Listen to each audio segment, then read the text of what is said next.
I was in the habit of wandering about our garden every evening on the lookout for rooks. I had long cherished a hatred for those wary, sly, and rapacious birds. On the day of which I have been speaking, I went as usual into the garden, and after patrolling all the walks without success, the rooks knew me, and merely cawed spasmodically at a distance. I chanced to go close to the low fence which separated our domain from the narrow strip of garden stretching beyond the lodge to the right, and belonging to it. I was walking along, my eyes on the ground. Suddenly I heard a voice. I looked across the fence, and was thunderstruck.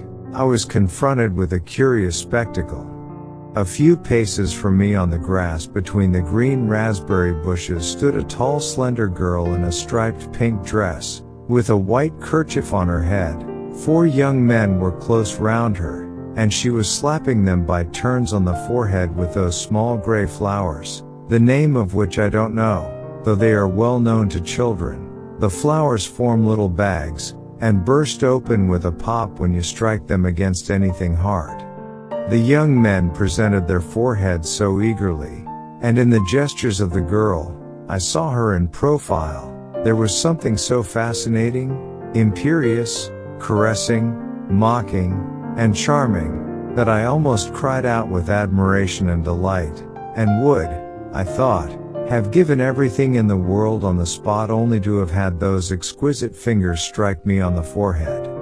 My gun slipped onto the grass. I forgot everything. I devoured with my eyes the graceful shape and neck and lovely arms and the slightly disordered fair hair under the white kerchief, and the half-closed clever eye, and the eyelashes and the soft cheek beneath them. "Young man, hey, young man," said a voice suddenly near me, "is it quite permissible to stare so at unknown young ladies?" I started. I was struck dumb. Near me, the other side of the fence, stood a man with close-cropped black hair, looking ironically at me. At the same instant the girl too turned towards me. I caught sight of big gray eyes in her bright mobile face, and the whole face suddenly quivered and laughed. There was a flash of white teeth, a droll lifting of the eyebrows. I crimsoned, picked up my gun from the ground, and pursued by a musical but not ill-natured laugh, fled to my own room, flung myself on the bed, and hid my face in my hands.